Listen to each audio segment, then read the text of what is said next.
I've been told that if I say this word, the timer starts. So instead, good day. Or if how you pronounce it, good day. Well, my name is Adam. I'm from Zeal. We're a consultancy in the States. You can find me on Twitter. I'm the @ at Adam Cuppy. By all means, please feel free to get in touch with me. I would love to hear from you. Now, a little bit about myself. So, like she said, I am and was an actor. I worked professionally for a long while, and I found out pretty fast that I loved the art form and hated the profession. This actually comes from a show where I played 14 different characters out of 15 total characters. I played a schoolroom full of children, mother, father, grandparents, young people, all of the above. And so these are the various faces, and I wore the same costume the whole time, so it was really quite exciting to try and do. But there's also this other passion of mine, and that is working with kids. I'm the second over on the right. I played the lion. That is a head-to-toe bodysuit that was made in polyester. It was an outdoor theater. It was about 95 degrees in the middle of the summer. I quite literally sweat through the costume, and they could quite literally wring it out when it was done. Yeah, and then I put it on the next night, and it wasn't dry yet. So that happened. Now, here's the thing is, my objective here today is really quite simple. And in fact, before we get too far, if you've got a laptop, you're not going to need it. All of this is going to be available online, so I'm going to ask that you close it if you have the chance, because this is going to be a little bit of a ride. So this is actually a group of, just a group of random people that I met outside of the Tix booth off of Broadway when I was getting a ticket. And I oftentimes will come back to this photo, and every time I see it, it reminds me of my objective in life. And it's very, very simple, and it's to bring joy and to amplify greatness. That's my goal here. So yeah, there's going to be a lot of things that I talk about, but the bottom line is that I want you to feel that when you walk away, is joy and excitement. And so, again, when I look at this, I'm like, yeah, those people, I don't know any other names, but I did my job here. But there's an action round, and like I said, what I want you first to do is scooch all the way in. Get close to the people next to you, scooch into the center. You're going to have to do it, so come on, scooch all the way in. Yep, move your stuff, scoot in, scoot in, scoot in. No one's going to steal your things. It's all good. Go ahead and scoot on in.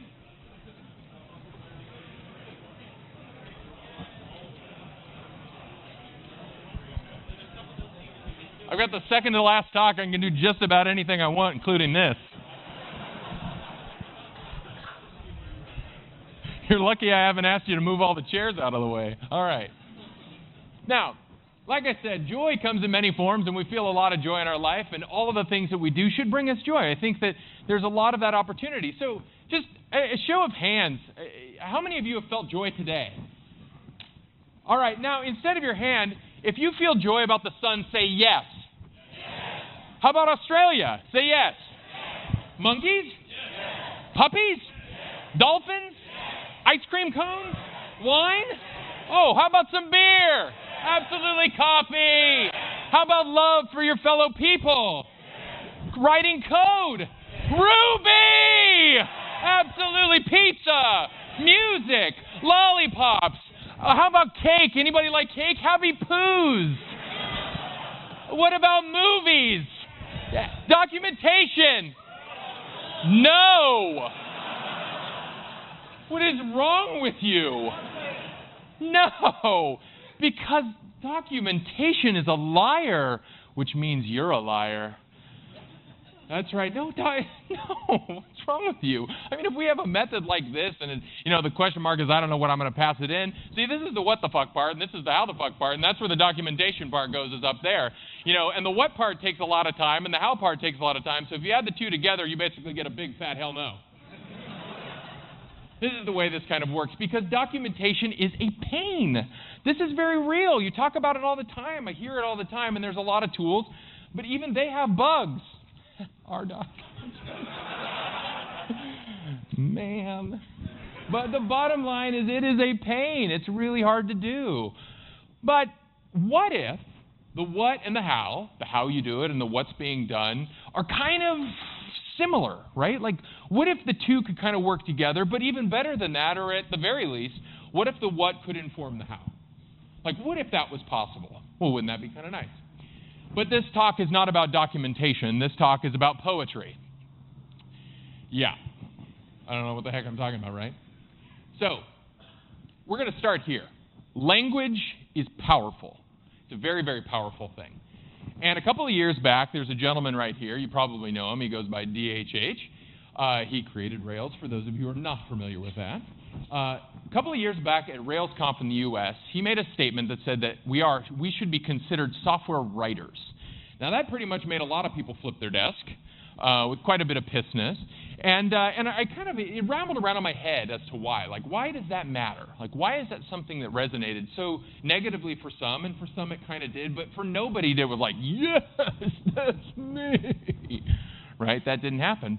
So I went to the dictionary and I looked up and I was like, well, okay, let's start from just the very top for a second. It says a person who has written a particular text.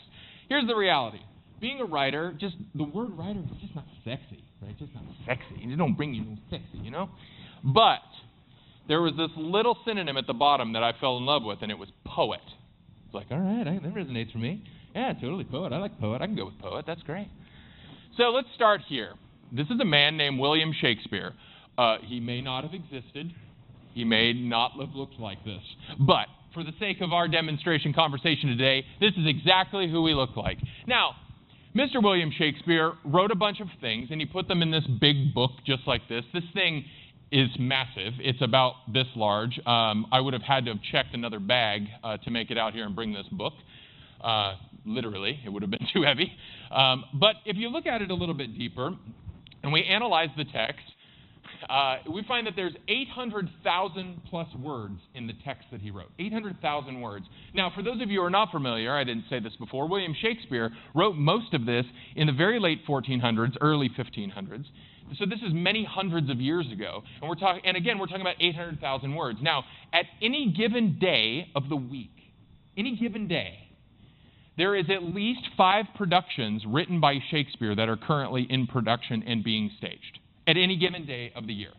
This is hundreds of years later. Okay, hundreds of years, right? Now, many of you may not know this, but I'm about to tell you. He created a lot of words. He created a lot of phrases, things that we use day in and day out in many different countries across the English languages and therefore have been translated. Many, many, many. Throw out a number. How many do you think? Throw out a number. 1,000. A number. 1,000? 8,000 or 8? 120. 1,700. 1,700 word forms, okay? Now here's what's pretty fascinating about this. 800,000 plus words, 1,700 new words or word forms he produced, and take a guess how much documentation he wrote. There were songs, fight sequences. There was incredible complexity written into the text that has persisted for hundreds of years, and there is practically no documentation. So that was like, as a software engineer coming from theater, I kind of look at this and go, what? Like, how is that even possible? So I was like, okay, there's got to be some tie between here. There's got to be 2 things that we can relate to, just even a little bit. And I was like, okay, so let's take a look. So I need 5 volunteers. 5. 1, 2, 3. 2 more. Come on, 2 more. 4 and 5. Come on up. Give them a round of applause. Excellent, excellent. Okay, if you wouldn't mind, line up, and actually come on up to the front here.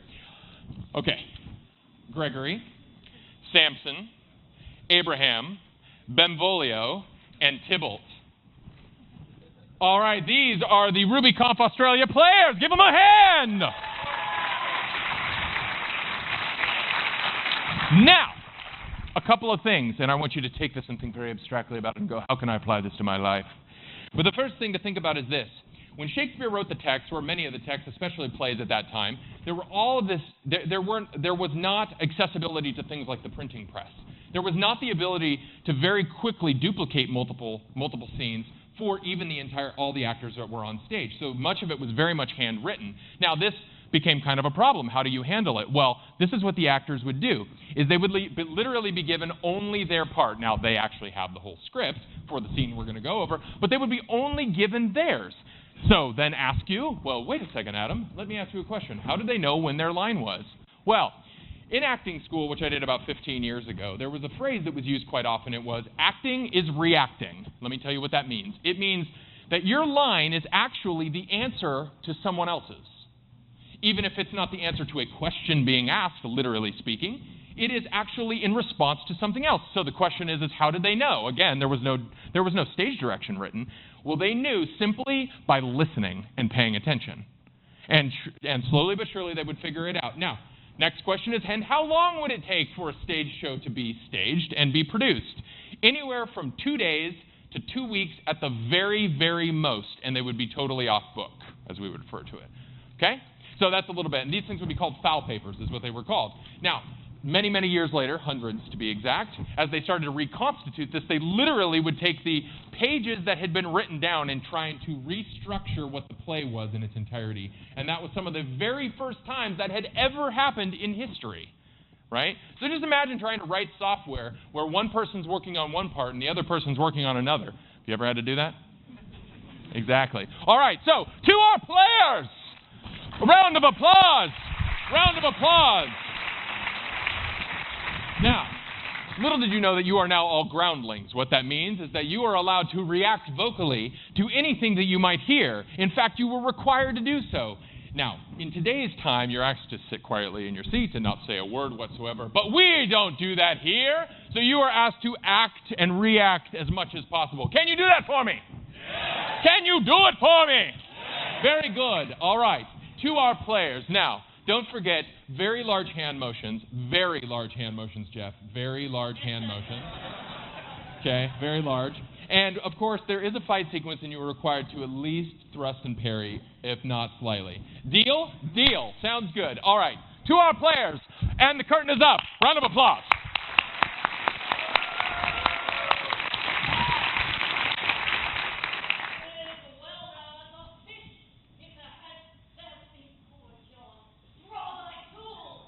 Yes. My naked weapon is out, Coral. I will back thee. Fear me not. No, I fear thee. Let us take the law of our side. Let them begin. I will frown as I pass by, and let them take it as they list. Nay, as they dare, I will bite my thumb at them, which is a disgrace to them if they bear it. Do you bite your thumb at us, sir? Which means fuck you. Bite my thumb at you? Do you bite your thumb at us, sir? No, sir, I do not bite my thumb at you, sir, but I bite my thumb, sir. Do you quarrel, sir? Quarrel, sir? No, sir. If you do, sir, I'm for you. I serve as a good man, as you know better. Well, sir. Say, better. Here comes one of my master's kinsmen. Yeah, better. You lie! Draw! If you be man, Gregory, remember thy swashing blow.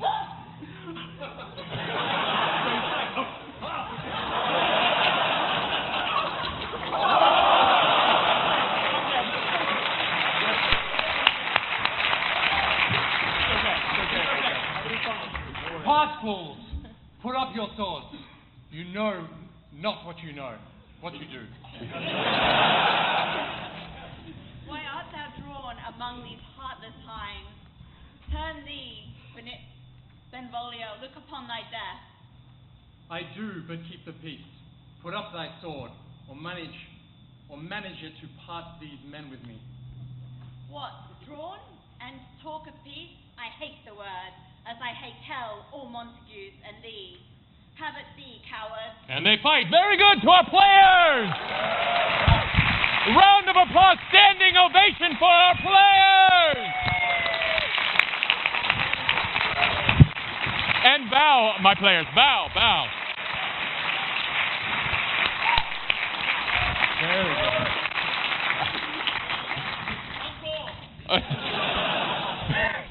That's totally. I'd get shot for that. Okay. Very good. So, well done, my players. Well done. And well done, my groundlings. Very nicely played. Very nicely played. Well, so there's a scene that's actually from the opening of Romeo and Juliet, if you were not familiar with that. And so, again, there's a lot that's happening inside of there. And set aside just the literary side of it for a moment. Let's take a little bit of a look as to what we can maybe glean from it. So, that's funny. That's Ruby. Okay. So let's start here. Expressive convention. what does that ultimately mean? It ultimately just simply means that we're talking about patterns with meaning. There's a lot of that happens. You heard many times over, I bite my thumb at thee, sir, I bite my thumb. Do you bite your thumb at me, sir? I do bite my thumb, right? You hear a lot of very expressive things going on. But there's a lot of subtlety that's never spoken about in the text. This is the part that matters. Absolutely nothing. Never mind. Raise your hand if you've heard of iambic pentameter. Now we're talking. Iambic pentameter is just what is referred to as metered verse. What is metered verse? Well, metered verse is broken down into an iamb, which is a set, okay, and pentameter meaning 5, right? So there is a set of a downward inflection and an upward inflection, and there is 5 of them in a row. So if you were to beat it out in terms of like a drum, it would be like ba boom, ba boom, ba boom, ba boom, ba boom. So do it with me. Ba boom, ba boom, ba boom, ba boom, ba boom. Now, what happens is when you layer it over the top of the actual text, it does in fact do this. When I do count the clock that tells the time, that's iambic pentameter, right? Most people don't have any idea of that. When it was originally presented in its original form, it was done in a far more metered and patterned manner. And if you go see very traditional texts, a lot of moderners, us, may criticize it saying like, wow, it's not something I totally understand. But what's actually happening is that they're reading it in context of the way it was in fact presented. Now, next question is, well, why does that matter in the least or at all? So, you may have seen this. To be or not to be, that is the question. This is the very famous line from Hamlet, right? Now, I'm going to point out a couple of things. Number one is, to be or not to be, that is the question. If you notice the last two iambs, there's a very interesting thing that happens. Number one is, and that is flipped, so the emphasis is actually put on that, so they invert it. And then question is in the middle, but most importantly is, there's an 11th beat, right? So what does that mean? Why does that matter? Well, it matters for only a couple of reasons, right? Oh, well, you might be a little bit confused by what's going on here. Totally understandable. This is actually, this is a selfie I took of myself. Anyway, here's the only thing you need to know about it is this, that what Shakespeare did and many poets of the time is when they would structure the verse, they would include things like this that would illustrate meaning. That's it. It would say there's something out of touch that's happening right here, and this has meaning.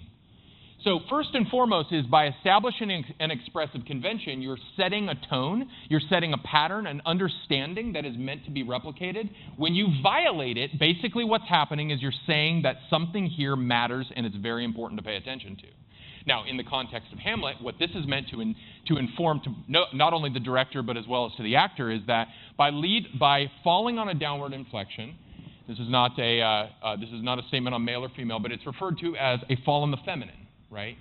And in doing so, what it's meant to illustrate is that Hamlet in this context is actually at a place of uncertainty, right? Just the downward inflection indicates that, right? Now, this is not something that's like written, but this is embedded into the text itself. This is how Shakespeare communicated with everyone else. No documentation. It's actually the text. Now, the next is metaphor, or what we can also refer to as abstraction. Now, this was said by Jeff, my naked weapon, which actually is meant to mean my unsheathed sword. Now, interestingly, it can mean something that's a little bit more explicit, and that is by design, right? This is all baked into this text, right? So one of the reasons why Shakespeare is referred to as one of the greatest poets ever of all time is because he would take a lot of metaphor and he would bake it directly into the text itself, leaving interpretation to those implementing it. That was the idea, right? So the key thing here is he's not saying, oh, here's my sword and it's out, right? He's giving an indicator that represents intention, the why, the purpose behind it, the feeling, the emotion inside, and he's allowing the performer to do the rest, to interpret that how it is. This is why you can see Shakespeare like Romeo and Juliet that was produced as a film with Leonardo DiCaprio and Claire Danes in the late 90s. Why you can see this modern done and they say my naked weapon and he pulls out a gun instead of a sword. This is why that's possible. To be or not to be, or to live or to die. Now the last to talk about is harmony, or layering and composition. Now there's an exercise I don't have time to do today, but just bear with me and I'm going to talk you through it. Basically, what happens is imagine standing in a circle. And in a circle, there's 10 of us that are standing in a circle. And I tell you a couple of very simple rules. The first rule is this, that you cannot, I'm going to throw a ball into the group. You're going to take the ball. You can't hold on to the ball, and you have to immediately pass it to someone else. And you cannot pass it back to the person that passed it to you, right? Makes sense, right? So you're going to pass me the ball, I'm going to pass it to you, and so on and so forth. Now, as the exercise continues, I'm going to throw one ball into the group, and then I'm going to throw another ball into the group, and another third, and a fourth, and a fifth, and a sixth. It's kind of like feature creep, maybe adding a few features, things like that, right? And before you know, you've got 10 balls in a group of 10 people, and the whole thing comes crumbling down. Ever experienced it? Yeah, something like that. Well, here's ultimately how harmony works in the context of 800,000 words, many, many, many throughout the text and throughout time. What ultimately happens is that the interactions are kept very, very simple.